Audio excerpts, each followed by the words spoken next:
Hello friends, मैं पंकज कुमार आपका स्वागत करता हूं अपने चैनल एजुकेशन 94 ऑल एग्ज़ाम में। आज हम हिंदी वर्णमाला के बारे में पढ़ेंगे और यह हिंदी वर्णमाला से संबंधित मेरा दूसरा वीडियो होगा। इससे पहले मैंने हिंदी वर्णमाला से संबंधित एक वीडियो पहले अपलोड किया था। अगर आपने वह वीडियो नहीं देखा, पहले आप उसे देख लीजिए। चलिए फिर शुरू करते हैं। वायु संवेग के आधार पर हिंदी वर्णमाला को दो भागों में बांटा गया है, अल्पप्राण व महाप्राण। अल्पप्राण का अर्थ होता है थोड़ी हवा, अर्थात जिन वर्णों के उच्चारण में वायु धीरे से ली जाती है और धीरे से छोड़ी जाती है, उसे अल्पप्राण कहते हैं।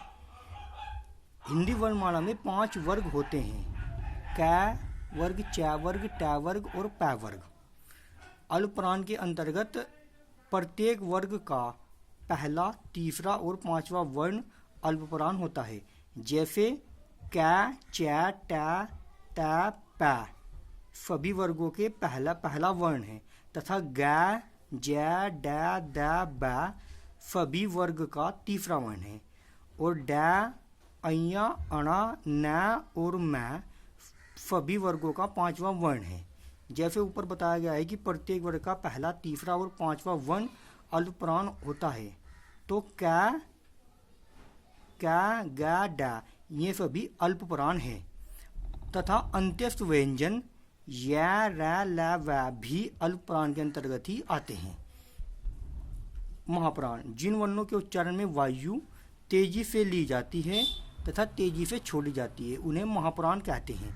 प्रत्येक वर्ग का दूसरा व चौथा अल्पप्राण में पहला, तीसरा और पांचवा वर्ण था। इसके अलावा बचे हुए दूसरा और चौथा वर्ण महाप्राण होता है तथा ऊष्म व्यंजन स और ह भी महाप्राण होते हैं। नोट स्वर न तो अल्पप्राण होते हैं और न ही महाप्राण होते हैं।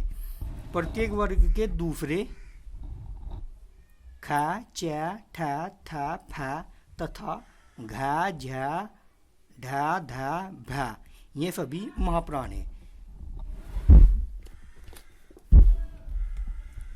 वर्णमाला का वर्गीकरण तारतम्य के आधार पर भी होता है। तारतम्य के आधार पर भी इसको दो भागों में बांटा गया है, संघोष वर्ण और अघोष वर्ण। अघोष वर्ण जिन वर्णों के उच्चारण में तारतम्य या परकंपन पैदा ना हो। प्रत्येक वर्ग का पहला तथा दूसरा वर्ण अघोष वर्ण है। जैसे क, ख, च, छ, ट, ठ, त, थ, प, फ ये प्रत्येक वर्ग के पहले और दूसरे वर्ण दोनों ही अघोष वर्ण के अंतर्गत आते हैं। ऊष्म व्यंजन स ये सघोष हैं और इनमें है शामिल नहीं है। अघोष वर्ण होता है।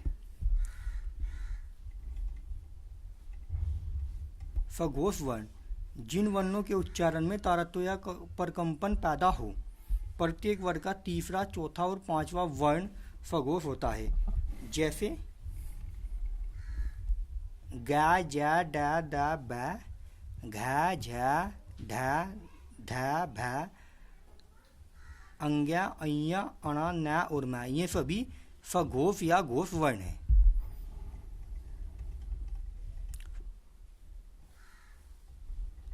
अंत्यस्थ व्यंजन य, र, ल, व तथा ह भी सघोष वर्ण है। प्रत्येक स्वर भी सघोष होता है।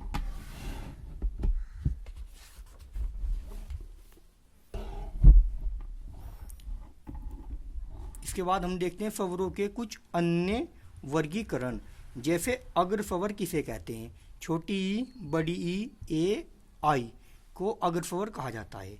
मध्य स्वर में केवल अ आता है और पश्च स्वर में आ, छोटा ऊ, बड़ा ऊ, ओ, आऊ, ओ आते हैं। अर्ध संवर्त स्वर ई और छठा ऊ, संवर्त स्वर ई और बड़ा ऊ। अर्ध विवर्त स्वर ए, ओ, ए।